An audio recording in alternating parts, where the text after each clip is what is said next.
E oi mundo! Hoje eu voltei um pouco para falar de psicanálise. Hoje eu voltei um pouco para falar sobre o problema das traduções, sobre a questão da linguagem e da literatura, não só psicanalítica, mas como a tradução ah, ela se faz presente em toda leitura que vem de outro lugar. Em outro lugar, tanto outra língua quanto outro lugar, outra instância, outra pessoa, no sentido ou outro.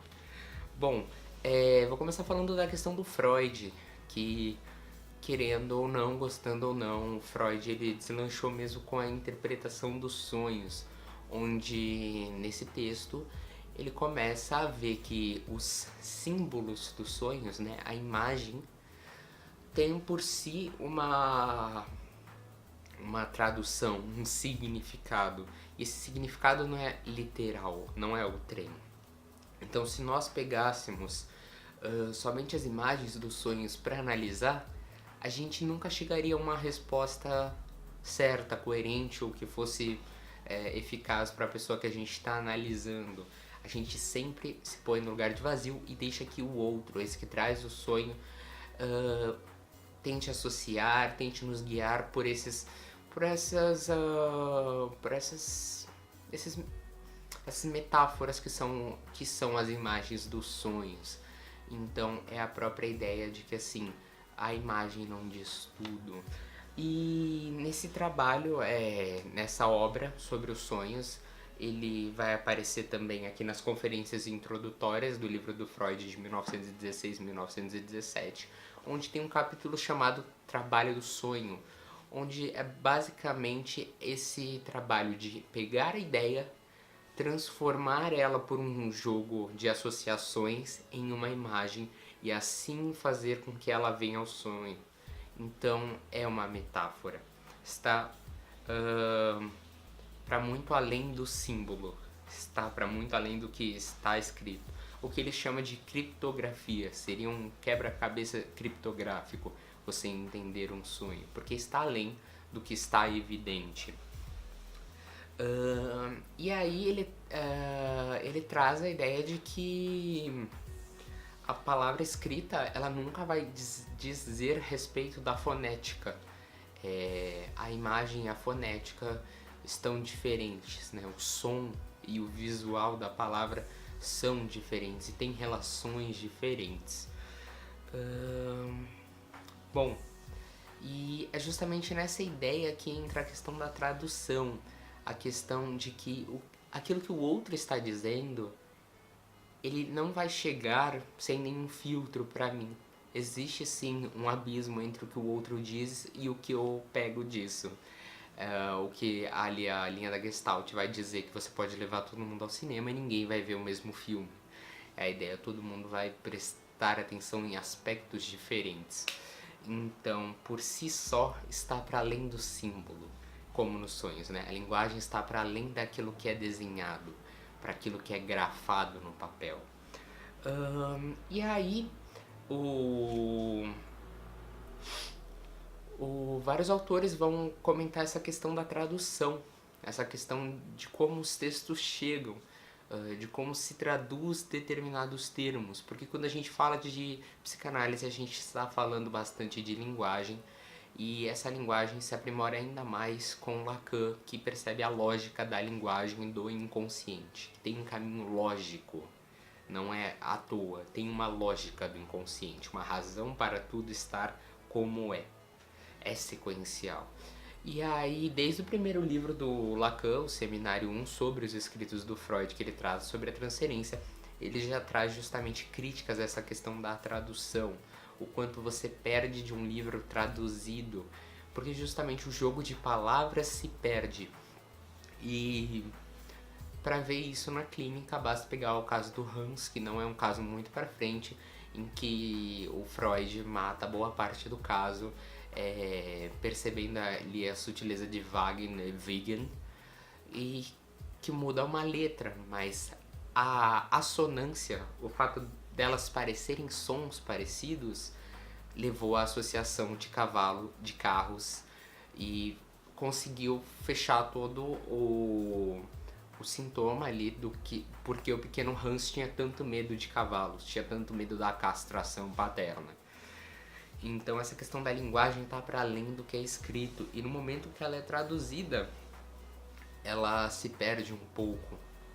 E nessa questão do abismo, a gente tem um experimento do buquê invertido, que é justamente o que o Lacan nos traz para falar do real e do imaginário, né? Existe o real, uma coisa que está escrita, e existe o imaginário.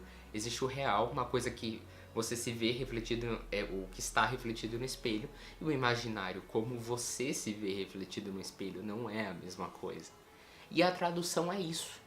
A tradução não vem limpa, porque alguém traduziu para você.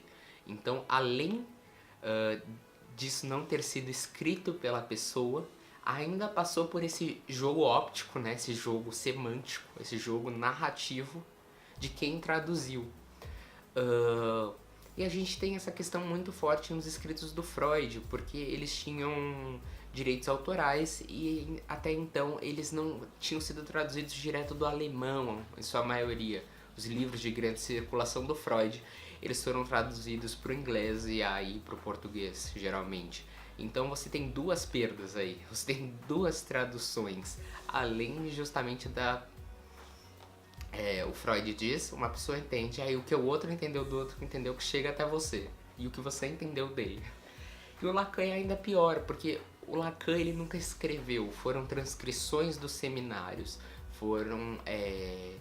alguém escreveu o que ele disse, então no sentido não eram exatamente as palavras dele, é o que o outro pegou daquilo que ele disse, ou seja, é o que ele entendeu do que estava escrito, do que estava lá, do que estava sendo mostrado. Bom, essa questão aparece bastante. O exemplo mais comum é a questão do trieb, que fica aquela dúvida se é pulsão ou instinto, porque não haveria de ser instinto, já que o Freud só usa a palavra instinto duas vezes, que é o instinct. E nos 23 livros só aparece uma vez, sendo que a primeira vez que apareceu foi justamente no caso da Naó, que é o paciente zero da psicanálise. Então, sim, né, a gente sabe que ele sabia distinguir muito bem essa palavra instinto, pulsão, mas tem também o lado do tradutor, do que está para além do que está escrito, o que o texto nos traz que está para além, porque não são só as palavras e os sons, mas pequenas partes das palavras que em si fazem a associação, que em si nos levam para além do que está escrito, que é justamente o sonho. Não é o sonho como um todo, são pequenos aspectos que a gente pega e que nos permitem ver além, que nos permitem chegar ao significado. Então a questão da tradução é muito complicada, na ideia de que você está sempre perdendo algo no momento que você está traduzindo, porque a palavra ela deixa um vazio, porque é impossível transcrever tudo aquilo que pensa-se quer pela linguagem. A linguagem está ali, ela tenta, mas ela não dá cabo de tudo que é. E a tradução ainda menos, porque está passando pelo grifo de outra pessoa. E mais recentemente a gente teve o livro da Judith Butler, de 2015, Relatar a Si Mesmo, onde ela traz vários pensadores e ela postula bastante sobre essa questão do relatar enquanto um ato, de quanto você falar é uma ação, enquanto você faz essa ação de falar, de se posicionar, você está se fazendo. Então a maneira como você lê um texto, ela já muda a maneira como você pensa. Então toda tradução ela é diferente, toda leitura ela é diferente, toda leitura carrega algo do próprio tradutor em si. E até por isso que as traduções da Companhia das Letras ela tem sido tão incríveis, porque a gente tem notas de rodapé explicando por que escolheu aquela palavra, muito especificamente, que são gigantescas as notas de rodapé, e é muito bacana porque você começa a entrar justamente nessa questão da linguagem, essa questão da palavra. E para concluir, um bom exemplo disso tudo, de como é difícil a comunicação, como é difícil aquilo que eu falo o outro entender, né? Exatamente como eu disse, porque aquilo que eu penso, aquilo que eu digo, aquilo que eu falo, aquilo que o outro escuta, aquilo que o outro entende é completamente diferente. A gente tem a própria noção dos símbolos chineses, da escrita chinesa, que é o melhor exemplo disso, onde cada traço, cada linha tem um significado para além do próprio traçado. Então é complexo, é de uma lógica. E no momento que você traduz um texto, você está perdendo um pouco dessa lógica e você está ganhando um pouco do viés de quem o traduziu, de quem o trouxe para cá. E é muito interessante porque entendendo essa noção da tradução, você entende o quanto a linguagem é algo complicada, algo que permeia todas as relações, porque a linguagem também diz respeito a como nós nos posicionamos em relação ao mundo. Como a própria Judith Butler traz, relatar a si mesmo é um ato de ser, porque no momento que eu digo, eu estou me tornando. Bom, era isso. As referências bibliográficas estarão aqui embaixo alguns livros, textos de apoio. Quem gostou se inscreve, dá uma curtida no canal. E é isso.